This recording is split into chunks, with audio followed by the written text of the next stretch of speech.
do this. It's Friday and we have a lot to cover. I'm excited to be here.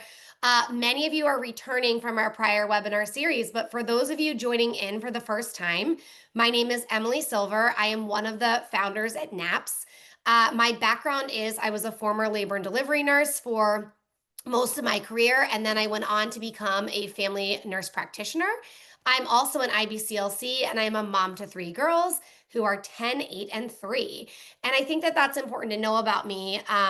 Oh, geez, especially when it comes to sleep, because what I've learned as a mom of three kids is that not only is every pregnancy and every feeding journey a little bit different, but sleep was really different for all three of my kids, and every baby is different. And so, what is most important when we're in the sleep space, when I work with parents, is just figuring out what's right for that family, that baby, those parents, and then deciding on a plan. When it comes to naps, and Sonia gave a little hint that at the end I have a deal for you, and we will give you some resources of how to get in touch with us. But what do you need to know about naps before you listen to me teach today?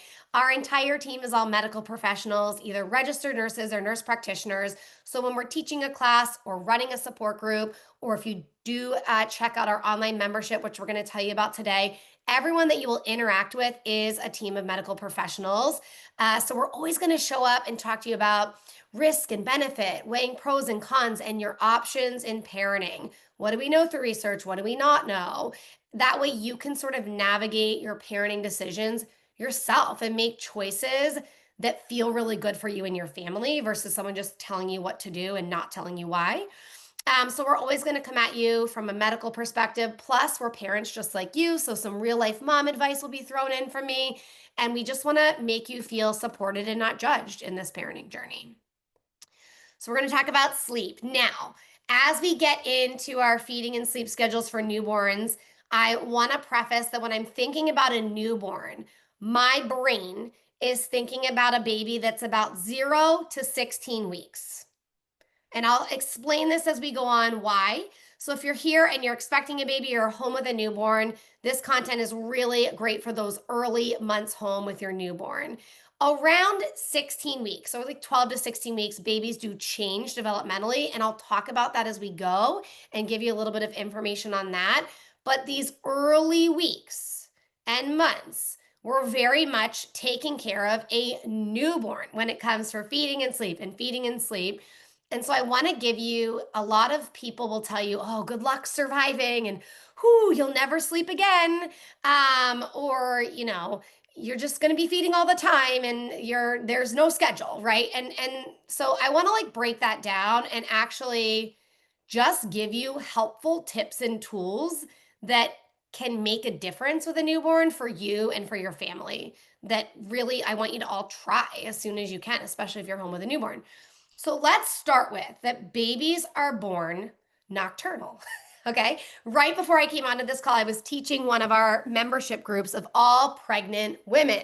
And we talked about this a little bit in there, that when that baby, I have my baby here today for sleep stuff, is in your belly and in your uterus growing, they are soothed, right, from movement. The womb is turbulent. The blood flow sounds like the white noise on my Mom Cozy sound machine. Shh, like a blow dryer or a vacuum cleaner. Um, and they're all snuggy and curled up in there, and you're moving around. And so, if you're up on your feet all day long when you're pregnant, your baby is being soothed. You can tell me in the chat if you agree, but usually when you're expecting a baby and you finally lay down after you've eaten dinner and you finally sit down in the evening or you're getting in bed, that's when they wake up and they're moving and moving and moving. And so they're and that is because you finally stop moving, right? And they wake up and they're like, let's go, let's go. I'm going to move, move, move. Plus, in the evening, which is really interesting, is that, and I see you all saying, yes, yes, yes, this sounds about right, right? Maternal blood sugar actually declines now in the evening, and that contributes to fetal movement. So your baby is hardwired to come out sleepy during the day, wide awake at night. And so those of you who are home with a newborn right now, especially in that first week or two from the hospital, I'm sure you've noticed this. Parents will tell me that their baby's just sort of like looking around, hello, at 2 a.m, wide awake. And so what is our step one with a newborn? It is going to be that we are going to take control where we have control, which is focusing on the daytime, okay? Getting calories in, which is why we say feed your baby, feed your baby, feed your baby, because we're trying to get calories in during the day to help them flip the nocturnal switch and eventually sleep longer at night. So, when I think about more calories in during the day, I often tell parents, let's try to feed your baby every 2 to 3 hours. Tell me again in the chat, have you ever heard the term never wake a sleeping baby? That's not true for newborns. I want to wake newborns up during the day to get calories in, right? Because I want to get them good at feeding. I want them to gain their weight and I want them to get on a little bit of a schedule. But mostly I'm thinking like, if I can stuff you up all day long like a little chipmunk, then you're going to start to sleep longer stretches at night eventually. We're replacing calories during the day, right? The overnight calories into during the day. Really quick before I keep going. All babies lose weight. So when your baby is born at the hospital, they're born a certain birth weight. And before you get discharged home, they'll tell you their weight. It's usually a little bit less than when they were born. We expect that they're going to lose some weight. That is normal, that is expected. Your baby has 2 weeks to regain their birth weight. So when you're breastfeeding, right, your milk, and we talked about this in webinar number 1, right? Your milk is colostrum, then it's transitioning, then your full milk supply starts to come in. Your body is making what your baby needs in that journey, and in that time of them frequently eating, they have these 2 weeks to get back to their birth weight. Now, once they have passed their birth weight, most pediatricians would agree, and NAPS usually teaches that if they've passed their birth weight and they're eating really well during the day, you can now let your baby be your alarm clock at night. So, what's our focusing on our daytime windows? Let's just sum this up really quick. Think about your daytime window as about 6 or 7 in the morning to 10 or 11 at night. It's a big window with a newborn, right? Because newborns don't settle till late. In that window, you're focusing on, I'm going to feed you every 2 to 3 hours. Okay. And then I'm going to watch your awake window. A newborn can only tolerate being awake for about 60 to 90 minutes. And then all of a sudden they're tired and they're crying because they don't know what to do. And so now we're helping them fall asleep, which we're going to talk more about. So when parents ask me what a schedule is for a newborn or how to get into a routine, that's it right there. I want to keep it really easy on your brains. Focus on your daytime window of 6 or 7 in the morning to 10 or 11 at night. Get that baby up every 2 to 3 hours for feeds. Watch their awake window, which includes the feeding session. And when they've been awake for about 60 to 90 minutes, you're going to help them fall asleep. All right. I always say you're not making or breaking any bad habits this early on. In the first 12 to 16 weeks, we know through science and research that you have a newborn. They're in the 4th trimester. And when they cry, they need something. They're hungry or they're overtired. Sometimes it could be something else like a wet diaper or they're overstimulated. But we're not making or breaking any bad habits. You don't have to be too rigid otherwise, other than the basics of I'm going to feed you, I'm going to help you fall asleep, and I'm going to make sure that you're safe when you're sleeping. So, this brings me to overtired babies. All right, that's sort of the next piece of the puzzle. You're feeding your baby and you're trying to not let them get overtired. Now, we're all going to be in a place at some point in our parenting journey where we have an overtired baby or child. I referenced I have 3 girls. My toddler is 3. And last night, we went to bed late and she was overtired because we stayed at the beach too long. And so it was harder to get her down for bed last night because she was overtired. And I'm sure many of you out there who are home with a baby have had that moment where you realize your baby is tired and now they're a little overtired and they're harder to settle. You're swaddling, you're soothing, you're bouncing, you're working for it to get that baby to fall asleep because they have passed the point of no return, right? And so everybody out there saying, yes, yes, yes. Okay. So what we're doing is we're watching those awake windows, and we're not always going to get it right. Sometimes we do our best and we have a baby that's overtired. It is, that can happen. We're not going to be perfect. But the goal here is that we're watching the awake window, the 60 to 90 minutes. And now when we realize that baby's getting tired, we're going to help them fall asleep. So I always say sleep begets sleep, except for when we're missing calories, right? So if you have a baby and that baby is sleeping, you're holding them, you're watching a show, and it's been 2 hours, that baby isn't going to sleep too much during the day that they're going to be wide awake at night, right? So, like, if I took a nap right now, I would probably have trouble falling asleep tonight, or I might wake up in the middle of the night. Newborns, sleep is good. Sleep begets sleep. If they have good sleep during the day and really good naps, that's going to help them have a successful overnight sleep. So we want to make sure that we're like making good sleep happen, with the exception of we're waking the sleeping baby to get calories in. So again, if this baby's sleeping on me and it's been 2 hours or almost 3 hours, I'm not worried that that newborn is sleeping too much, and I don't need to try to keep that baby awake, right? Like to keep them awake, to like have an awake window and play at this age to sleep better at night. I am only waking them because they need to get those calories in. Hopefully that makes sense. So we're getting calories in, and if that baby wants to fall right back asleep again, they can. I'm sure you've all noticed or had a moment where you feed your baby, because, right, this goes by quick when you're postpartum and when you have a newborn. So let's say it's like 9 a.m. and I breastfeed my baby on one side, and then 20 minutes goes by, I burp her up, she puked all over me. I'm going to change my shirt. I'm now getting ready to put her on the other side. Now that I'm dry, I'm feeding her on the other side. Another 20 minutes goes by, but I had to change my shirt, so it's been even longer now. And then the baby poops. I'm going to change her diaper. It's now 10 a.m., right? It could be past 10 a.m. And eventually this baby is going to start crying again. And the first place we go to, especially as a breastfeeding mom, or really any mom or parent out there that's feeding a baby, we're like, did they get enough?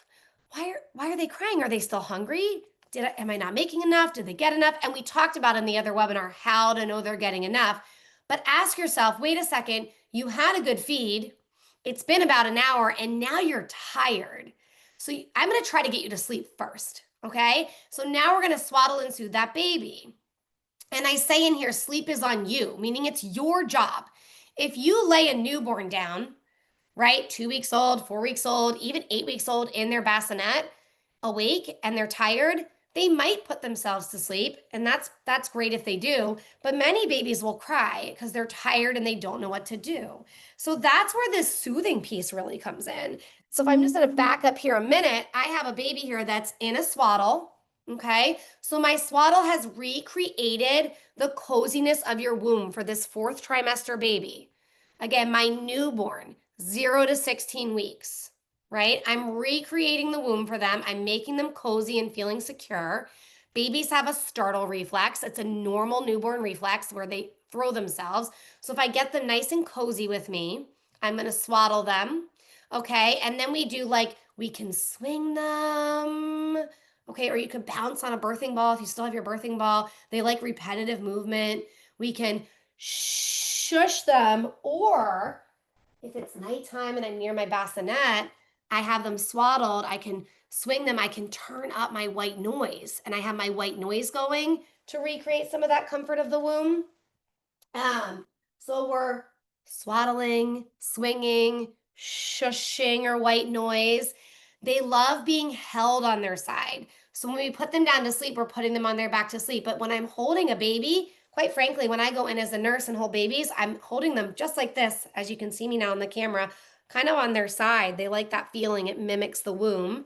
And the last S is sucking, a pacifier. So sleep is on you. It's your job to help your newborn. We're feeding them, watching their awake window, and helping them fall asleep. And so, you know what? Actually, I'm going to go back one more time here and talk about naps really quick. If you're out there with a newborn and you can access your chat, tell me in the chat, where does your newborn take their best nap? If you're going to like have them take they take a bomb nap for you, it's amazing. Where are they? And okay, thank you, Alicia. Thank you. Thank you, everybody. Yep. In my arms, in my arms, in my arms, on my chest. Wearing contact nap, great. Thank you. About 50 of you just proved my point. That's normal. That's okay. All right? It is so normal that if you put a newborn down, swaddled, and on their back in their bassinet or in their crib, that they usually have a shorter sleep cycle. A normal nap for a newborn could be as short as 20 minutes. It could be 45 minutes. It could be over 2 hours. And so some babies, you will put them down in their bassinet or their crib swaddled and asleep with a pacifier, and they may sleep They may sleep a long time, and that's great. Wonderful. Take that win. But if you put your baby down in their bassinet or in their crib during the day and they only sleep for 20 minutes and now they're up, and then their next nap, they only sleep for 20 minutes or half an hour, that's my moment where I'm like, you know what? Let's make that next nap a good one. And now I'm going to hold that baby. I'm going to maybe like watch a show that I like on Netflix, or I'm going to put my baby in the stroller. I'm going to go for a walk outside on a beautiful day. Maybe I had an errand to run. And I am making sure we also bank some good sleeps. All right. And so you're not spoiling your baby or teaching them bad habits in this phase, right? This newborn phase, because they're still a newborn and they're still in a newborn sleep cycle. So newborns have lighter, more active states of sleep. They don't enter REM cycles the way adults do. And so they're really like in and out of this light sleep and active sleep. Have you seen their eyes moving? They cry in their sleep. Versus around 12 to 16 weeks, they will switch to an adult sleep cycle. And then they will go into longer periods of deeper sleep like we do and have more REM cycles. And they will start to sleep longer. So for now, my newborns, 0 to 16 weeks, a normal nap is 20 minutes to 45 minutes to 2 hours, a bit all over the mark. And so we're just trying to get those calories in, make sleep happen. Let's get into our overnights, which feels like the hardest part with a newborn. Yes, 2 a.m. to 5 a.m. It's like brutal. It's hard, right? Those early weeks home, those middle of the night feeds. And so I just referenced that newborns are like lighter sleepers and they're more active sleepers. They're noisy. Newborns make a lot of noises in their sleep. They grunt, they strain, they kind of sound like baby piglets a little bit. They cry in their sleep too. And so, in fact, when you think about gassy, fussy babies, statistically speaking, we know that around 6 to 8 weeks is the peak of gassy, fussy babies. So I feel like it's like 2 weeks, 4 weeks, 6 weeks, 8 weeks, and they become like gassy and fussy. Yes, people can relate out there. They are straining to fart. They're burping more, spitting up more. They're noisy in their sleep. They're louder. Okay. And so it's very common that parents in the middle of the night hear the baby in the bassinet making noises or crying in their sleep. And if you're anything like me with my first and I was tired in the middle of the night, I would pick her up barely with my eyes open and put her on my boob because I'm like, oh, she must be awake. She must be hungry. Okay.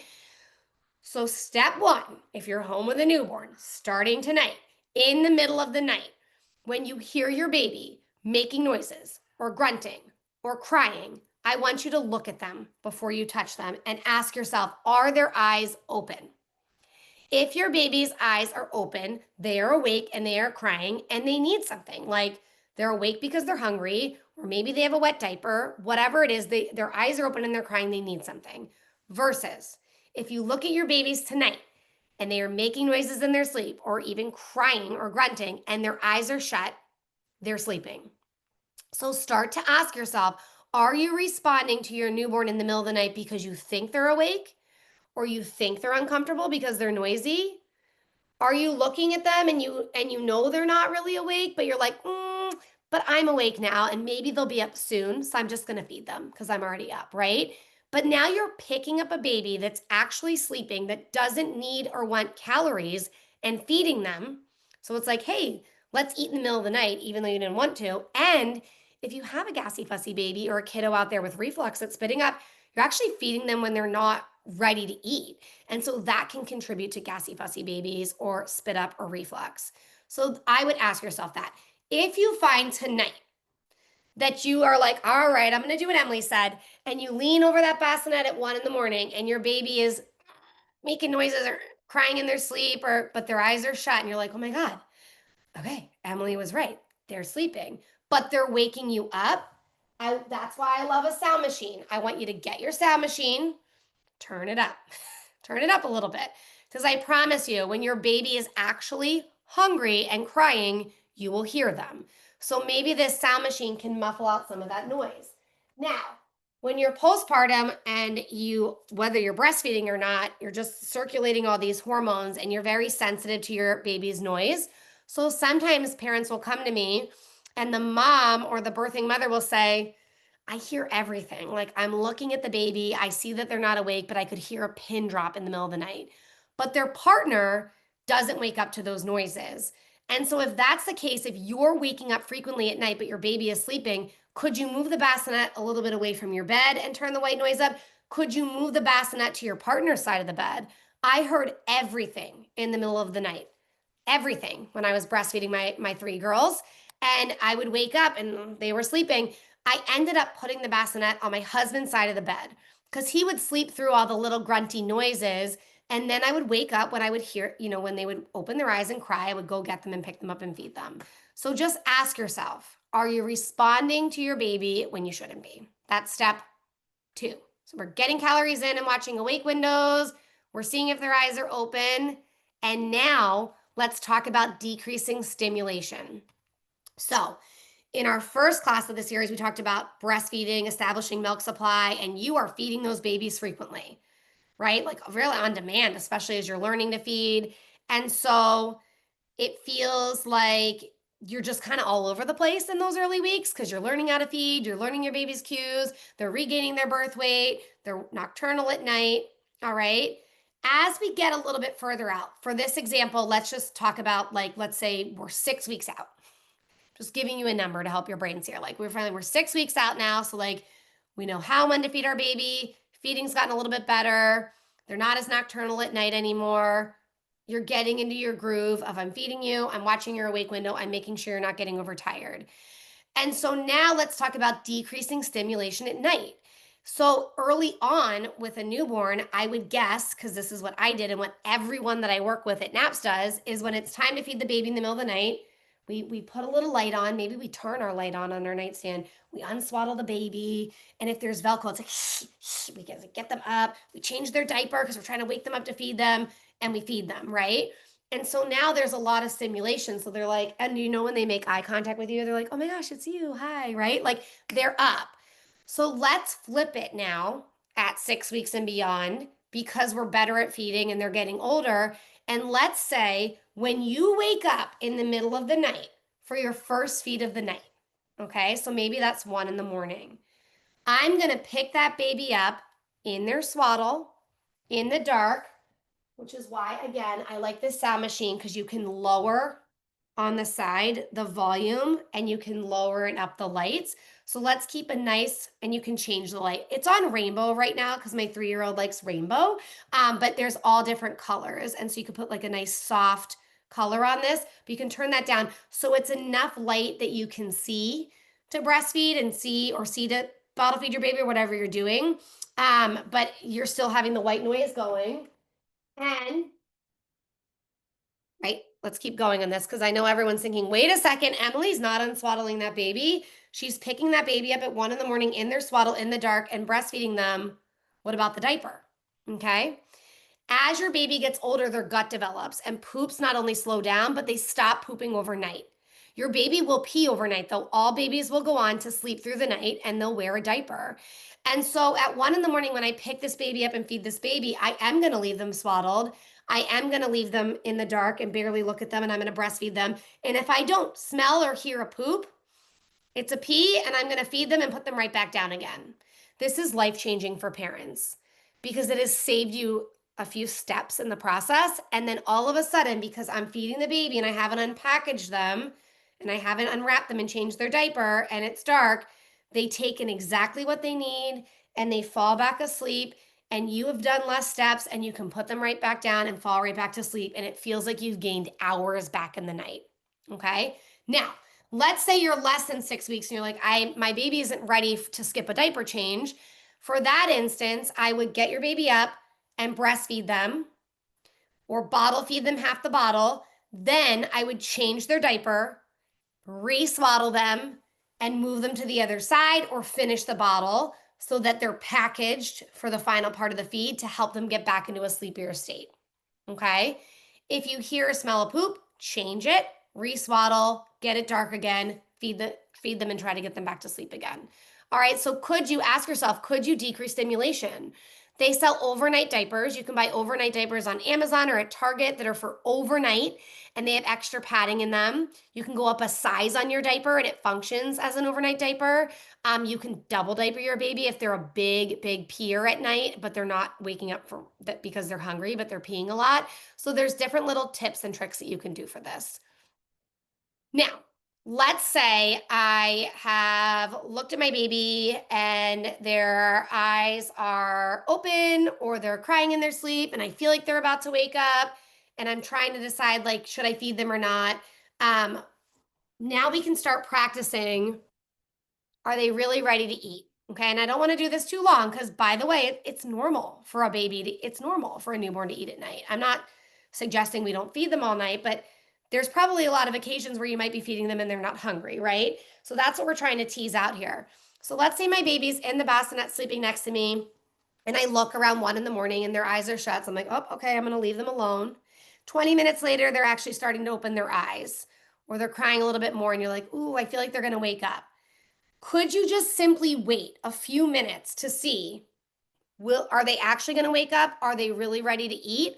Because some babies will come out of that light sleep and wake up and then they'll go back to sleep again.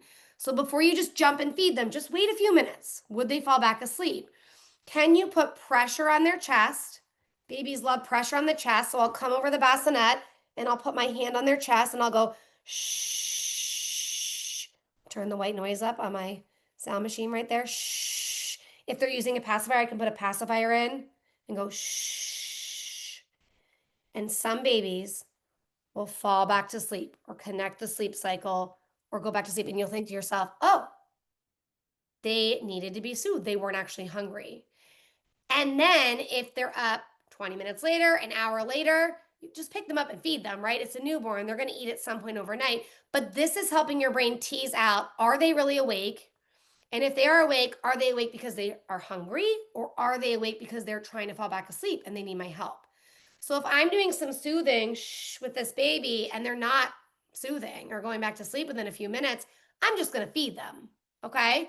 But it's worth a try because many times parents will say, oh my gosh, like their eyes weren't open. So another hour went by. And then I thought for sure that they were hungry, but I put my hand on and I shushed them and they fell back asleep. And 1 o'clock became 4 o'clock.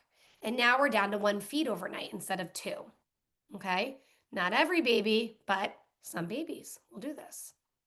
And then when we do feed them, I always just talk about not force feeding them. And what does that mean? So when I am trying to teach a baby, get more calories in during the day and less calories at night. Yes, you can eat at night because that's normal. And if you're going to eat at night, let's just have you take exactly what it is that your body wants and needs to fall back asleep. And I'm going to increase calories during the day. So if I'm picking a baby up in the dark and in this bottle and not changing their diaper, and I'm, for example, breastfeeding, and they only take one side and they fall back asleep, I'm not going to worry about that. Okay.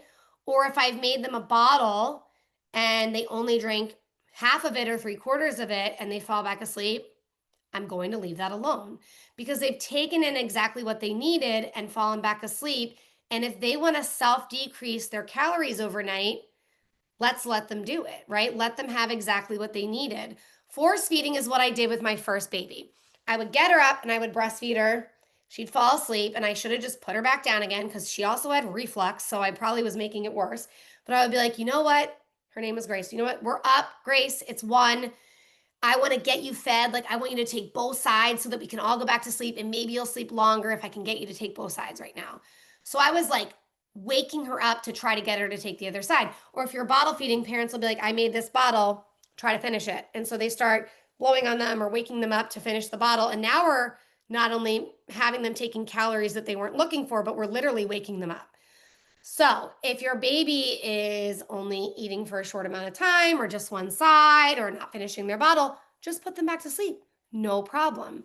Because remember, we're not going to worry about the calories because they're getting calories in during the day, because between 6 and 7 in the morning and 10 and 11 o'clock at night, you are so focused on, I'm going to get you up and get you those daytime calories in, because a baby eating is a running total in 24 hours. So we're just seeing if we can slowly shift. Now, let's just talk about like what's normal and expectations for a newborn. So it is normal, as I said, for a newborn to eat frequently and in the middle of the night because they are learning, they're growing, they need calories. And so often when we're thinking about that daytime window of 6 or 7 in the morning till 10 or 11 o'clock at night, um, it feels like we're feeding a lot. And then perhaps that newborn eats at 10. This is an example, 1, 4:30. They have 3 feeds overnight. That probably feels relevant for anybody out there listening with a really bitty baby. You can let me know in the chat. And so if we have every baby's different, they're all going to do things differently. But if we have a baby that's kind of like a textbook baby and they're going to naturally drop feeds, right? As they've gotten good at daytime feeds and we're waiting, are their eyes open? Are they really awake? If a baby is naturally dropping feeds on their own, they tend to drop the first feed of the night first. So that's the 10 o'clock one, the last feed of the night second, and the middle of the night feed last. So, and when would they do that? All sorts of different things. So somewhere in the first 12 to 16 weeks, you may see that your baby, you put them down for bed and they just don't wake up at 10 anymore for a feed. Okay? But they're still getting up at 1 and 4:30, at 1 and 4:30. And then all of a sudden one night, you feed them in the middle of the night for that first feed at 1 or 2 in the morning and they make it till morning. And then they eventually just push through. There are many babies that just don't ever do that, right? And so you might get further out and your baby still wants to be eating at night, or they drop to 2 feeds and they hang on to that for a while. We're going to see all sorts of different things. So I think what I mostly want to highlight here is that every baby will find their way differently, okay? Many babies, if you're doing these tips and tricks of, are you really awake? Are your eyes open? Should I soothe you first and then I'll feed you? I'm going to decrease stimulation. Those are the little things that help babies find their way here and are very effective and usually will knock out at least one feed with time and with age and with practice. And so, and if you get to a place where you're 4 months and beyond and your baby's still eating at night, that also still can be normal. So we just need to like figure out what's going on with your baby and their daily calorie intake, how they're feeding. Could we increase calories or do we need to do sometimes like a little bit of tips for some mild like sleep training to help your baby learn to sleep a bit more? So I want to shift a little bit here and just talk to you really quick. So what NAPS is known for in our classes is to, yes, I hopefully give you some tips today that you're like, that was helpful, or that's something I could try. I could try that, right? Like, let me actually give that a go. But what I also want to do is talk to you each week about things that are a little bit out of the box that are important when you're postpartum. And so when I'm thinking about an infant feeding and sleep schedule, and I'm showing up to teach, it's a lot about the baby, right? I just told you throughout this whole series, actually, how to establish breast milk and how to breastfeed your baby and how to get a deep latch and how frequently you're feeding them. And then we talked about pumping for my moms out there who are breastfeeding and pumping and giving bottles. And then you're going back to work was last week's session. And now today we're talking about sleep and how you don't sleep much when you're a new parent, right? Like you're feeding your baby all night long and you're busy during the day. And so what is now important for me is to talk to you about like how to take care of yourself. And so if you find yourself expecting and you're about to have a baby or you're home with a newborn or maybe your baby is getting older, this is something that never gets old for parents. And that is like taking care of yourself so that you can do all of the things that I'm asking you to do for feeding and sleep because it's hard and it's temporary, right? But asking for help is the best way that you can set yourself up for success when you're a parent with a young baby here because there's so much going on with feeding and sleep. And it's really hard to ask for help, right? It's hard. And it's a skill. And the more you do it, it gets better. So what I want you all to do, because you're all here, there's so many of you, there's well over 300 people here today. And that tells me that you're all out there navigating something. Like you're about to have a baby or you do have a baby and there's a lot going on. So how do we like start taking care of yourself a little bit? When you get up in the morning, I want you to start saying out loud one thing that you're going to do that day. Just one thing, right? And you can tell me if you agree with me out there. But when you're home with a baby, particularly a newborn, and you're feeding and wake windows and sleep, the day feels very long and all of a sudden it's over. And you're like, what did I do all day? What did I do all day? Right? Does anybody feel that way? I used to feel that way all the time. The day felt so long. It was over. My husband would come in, you all agree with me, and he'd be like, how was your day? What did you do? And I would be like, oh my God, I don't know what I did all day. I don't even think I did anything. Okay, hold on a second. I did a lot. I did a lot. I was breastfeeding, I was pumping, I was changing diapers, I was washing bottles, I was circulating laundry, I had to let the dog out to pee. It was a lot happening. But if I get up every morning when I'm postpartum and I say one thing that I'm going to do today, it gives me something that I'm like, this is no matter come hell or high water, I'm doing this one thing today. I also want you to say one thing that you're not going to do. I'll tell you why. And then we're going to do one thing that you can ask for help on that day. And why do I want you to do this? It's so small, but it's going to feel really good when you do it. If I get up and I say, okay, today I have my newborn, I'm like, okay, what am I going to do today? Today, no matter what, I'm going to take a walk. No matter what, I'm going to get outside with the baby in the stroller and we're going to take a walk. The walk only might be around the block, but I am going to go for a walk. What am I not going to do today? I always would opt out of laundry. I'm not going to fold the laundry in the dryer. I know it's there, but I'm not going to fold it today. What can I ask for help on today? I'm going to ask my partner, my husband, AJ, I'm going to say, can you pick up dinner on your way home from work? Okay. And now what I've done is at the end of the day, I'll think to myself, what did I do today? I took a walk. Like I said I was going to walk and I did. And I can feel really good about myself because the day was hard, but I got out and I took the walk. When the laundry is looking at me from the dryer and I'm about to feel guilty that I didn't do it. I wonder, what did I do all day? I didn't even do this. I was like, no, I never said I was going to do that. I'm not going to feel bad about that. And asking for help is like the biggest and best thing you can do for yourself as a parent because you are just burning the candle at both ends all the time. And it's hard to ask for help. But if you do it small way every day, you will get good at not only asking for it, but accepting it. I guarantee you that there are so many of you out there right now, and you have people in your life that are offering help or offering to do things, and you probably naturally and instinctively just go, oh, that's okay. No, we're fine. We're good. We're fine. I'm all set. Oh, yeah, no, it's okay. Don't do it. Right? Nope, we're not doing that anymore. But if you do this exercise every day, you're going to get good at being like, yeah, we'll take dinner tonight. Yes, you can come over and hold the baby so I can shower. I appreciate that. Thank you. So I want you to think about that. Okay. I purposely saved time today, extra time than usual, to answer questions because feeding and sleep schedules is a locked and loaded topic, and there's going to be a lot of questions out there. So I want to do as many questions as I can. So I am going to stop now so I can actually just interact with you and answer those questions. Before we get into the questions, Sonia so kindly referenced our membership at the beginning. I do want you to know about this. It is such a tremendous resource if you are pregnant or if you just had a baby. The content goes into the toddler years. When you're logged inside of the membership, there's over 150 quick videos. So instead of Googling, did my baby just spit up too much? Or are they getting enough? You can actually just search that and you'll find a quick video of me or my business partner telling you. There's an Ask a Nurse board where you can post a question and we answer you within 24 hours. It's a real nurse or a real nurse practitioner. It's not a bot. We're right there reading and asking questions and answering you. And there's so many live meetups. So I know that after today, especially because there's so many of you here, amazing, thanks for being here, that not everyone will get their question answered. If you scan this QR code, it will take you to our website and our membership page. And usually our monthly membership is $149 each month, but I'd love to give you all the membership for just $30. So 30 days for $30. You can use the code 30 for 30 when you check out, and that will unlock your first month for the $30.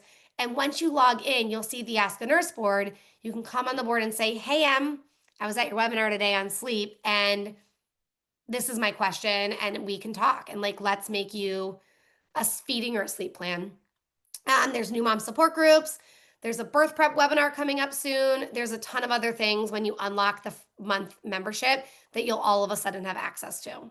Okay, so let's do questions, and then we're going to do our giveaway. which again, we're going to give away the sound machine, and I'm going to bring mine up close and center because I'm telling you, I love this thing. It's great. It has lots of sounds and colors, and you can turn it up and down. It's a good battery too. I really appreciate that as a mom. I'm going to keep it near me for when we do the and really, somebody just asked about lactation consultations. 30 for 30 does have feeding support, virtual group sessions that you can jump into, but we do take insurance. And so if you want to see if you're a network, when Sonia comes back on, I will put a link in the chat where you can check to see if you are accepted in our insurance network. And yes, we could do a direct lactation consult for you. Okay, let's do as many questions as we can. I'm going to come into the chat and just start seeing what we've got going on in here. Someone said that they just followed the tip about the awake windows and the baby being sleepy. And the baby has been awake for over an hour and you didn't want to feed him you went to feed him right away, but you didn't. Ooh, like literally, you just did it now on the webinar and now he's asleep. So there you go, Courtney. Nice job. Baby just needs some soothing. Okay, let's find the questions. This is a really fun chat. There's a lot going on in here. A lot of camaraderie and people agreeing here. Oh, somebody just asked me, what do I think about sleep training? Let's talk about that really quick because I bet that's something that's on everyone's mind. So this webinar is focused on my infants, my newborns, right?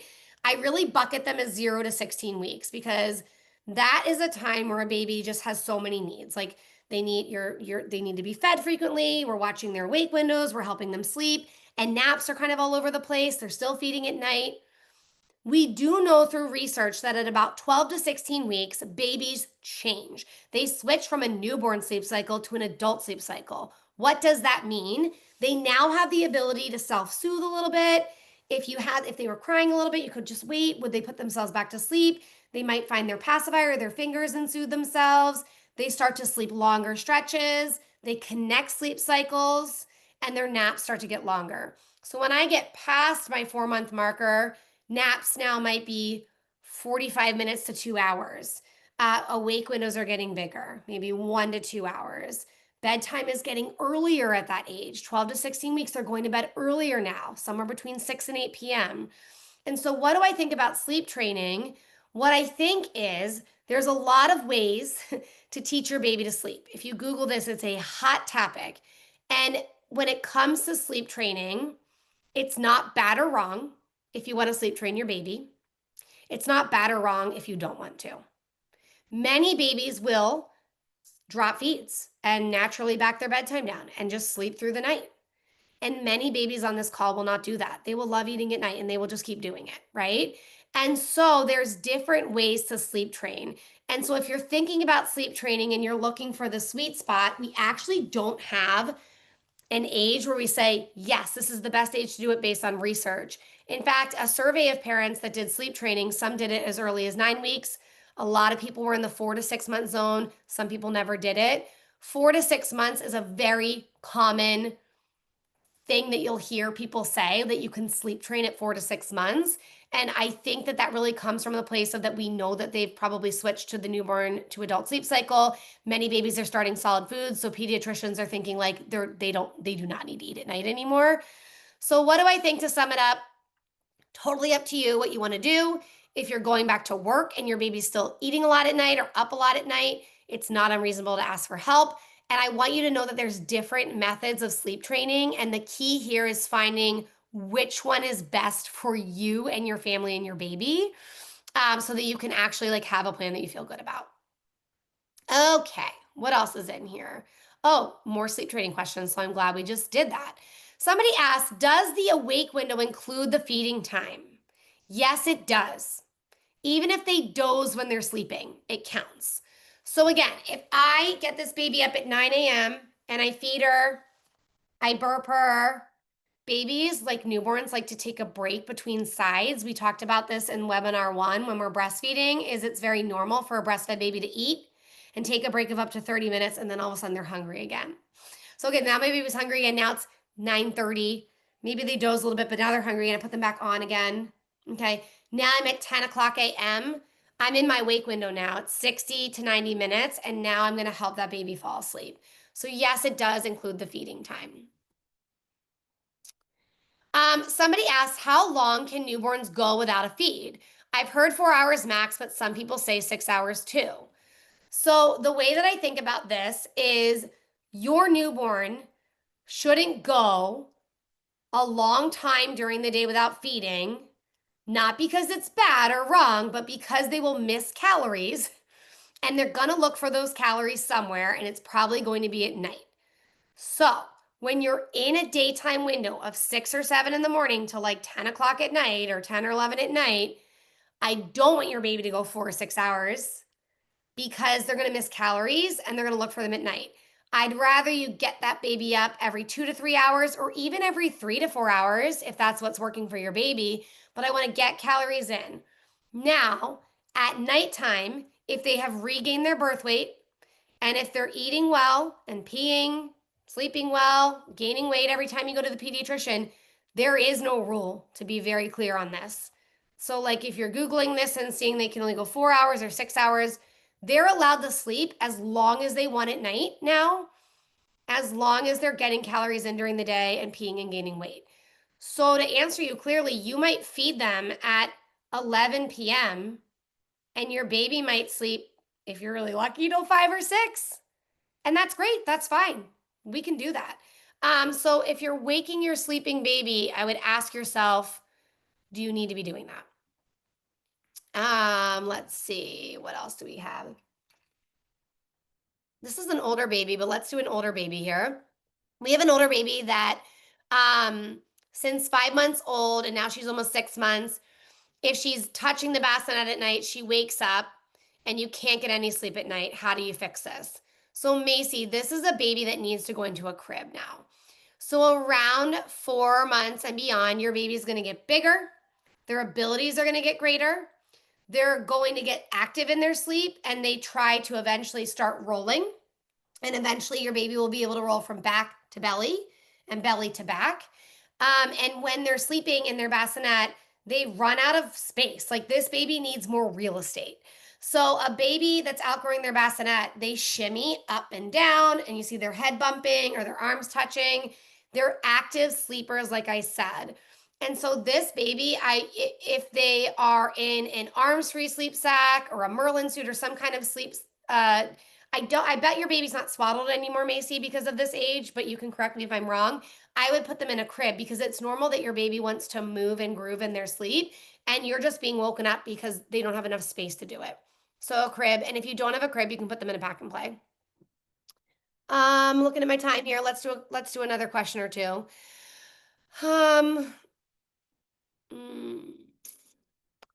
My baby is 4 weeks old and has gone back to 1 hour to 1.5 hour feeds instead of his usually 2+ hour feeds. Is this a growth spurt thing? Possibly. So at 4 weeks out, if you're breastfeeding, and I'm guessing that you're breastfeeding, but you can tell me if I'm wrong because of your frequent feeds. If a baby is going through a growth spurt, they will cluster feed where they do actually feed more frequently because they're trying to get in more calories for their growth spurt and they're trying to tell your body supply and demand make more milk. But if, Carrie, you ask yourself, if this baby is frequently feeding and they're just like not seeming satisfied or they're frustrated or maybe they're not actually hungry, they're just tired, I would want to tease out for you, Carrie, before we decide it's a growth spurt. Are they getting enough at the breast? Like is supply dipped and they're actually just like not getting enough, so they're not satisfied after feeds? Or a more common scenario is that they are getting enough and an hour later when they're crying, the baby's actually tired. So I would try to soothe and get that baby to sleep and see if they fall asleep, then now you're going to get that stretch again. But if they're truly still rooting and they can't fall asleep, then you're putting them back to the breast. And so you and I would come back. Is it supply? Is it a growth spurt type of thing? Let's see here. Just trying to grab different questions here. We have somebody that has a baby that doesn't take any pacifiers and wants to use mom as a pacifier. Does that mean I'm getting used to nursing at night? My family says I'm not helping him learn to sleep through the night. So first of all, like not every baby likes a pacifier and that's okay. Of my 3 girls, 2 out of 3 liked and used the pacifier. Now, the one who didn't, I wanted her to use it because I was like, I want you to use this. And I was like trying to get her to take it. I tried all the pacifiers. And finally, Ellen, our pediatrician on our NAPS team, was like, Em, stop doing that. Like, she doesn't like it. She doesn't need it. So, Kimberly, if you're in the newborn phase of 0 to 16 weeks, I wouldn't really worry about this unless you're getting tired. But like if your baby uses you to soothe to fall asleep or they stay on the breast a little bit longer, that's really not a problem.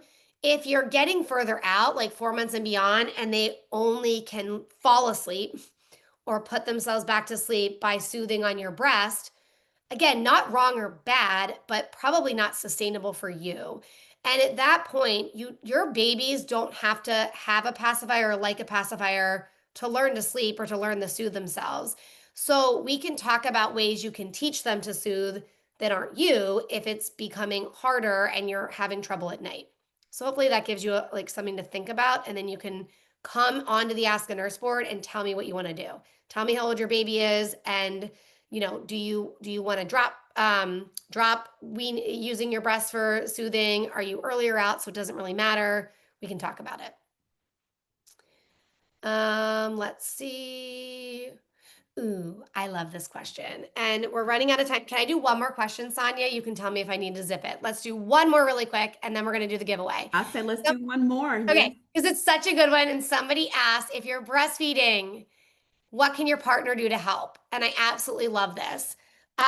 So when I was breastfeeding for my first, I struggled with the asking for help bit that we talked about. And so at night I would say, like, I would get up and I would breastfeed, and my partner wanted to help me. And I said, I'm good. I'm up anyway breastfeeding. So I'll do the diaper, I'll do the swaddling, I'll do this, I'll do that. I don't want you to do that. So one basic way of tag teaming if you're breastfeeding is at night when the baby wakes up to feed, pick them up, breastfeed them. Your partner's next to you sleeping, breastfeed them, okay? And then I want you to hand them over to your partner so you can drink some water and roll over and go back to sleep. And your partner can burp them, change their diaper, repackage them, and help them fall back asleep and put them back down again. So that's just a simple way of like someone's on while someone's still sleeping. You can try to fall back asleep while they take over for the baby. Because if you're doing all of the feeding, all of the diapering, all of the swaddling, all of the soothing, by the time you fall back asleep, you're barely going to sleep. So that is one example of many for tag teaming. But we could talk about that till the cows come in. All right. I would love to get to our giveaway in the interest of time. And these were really great questions. This was really fun to teach. I love being here. I love how active you all are in the chat and how you can relate to this and how you support each other. So just thank you. You all are the best. Mom Cozy is the best community and audience, and it's a pleasure to be here teaching for you. If you did like this and you found it informative, please reach out to us. I'm going to put the lactation link in the chat, Sonia, and then you might be a network and it could be free. And you have your Nurture My Naps code now to do the membership for the month. All right, let's get fancy. Great call. Thank you so much, Emily. That was an amazing call. And there's so much great feedback in the comments. Like someone said, I wish you would do a podcast. I would listen. I have a podcast, and now it's called Unswaddled. Oh, And it's just me and my business partner talking about all of these things, real life parenting stuff. It's all content based. So we will put the podcast in the follow-up email, and let me see if I can be good about finding links while you're doing the giveaway. How's that sound? okay, sounds great. So everything is here on the screen. The way it works, if you hear your name, type here in the chat. These three names will be selected at random. And then if you hear your name, type here and you will email mcp@momcozy.com, your first and last name, your address, and your phone number. Okay? So the first name is Ashley Smith. Ashley, are you here?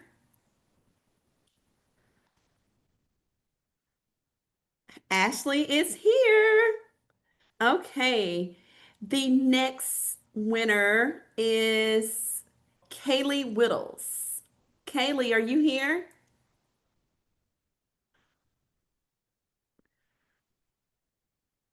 Thank you. There she is. Haley, you're here. Okay, okay. And the final giveaway winner is Simone Anderson. Simone, are you here? Here. Okay. Congratulations to all of our giveaway winners. And thank you for joining us here for this August series to celebrate National Breastfeeding Month. And please be on the lookout for more information as we release the next series of webinars. And we hope to see you again soon. Thanks, everyone. Thank you. Have a great weekend. Have a great weekend. Bye, everyone. Bye.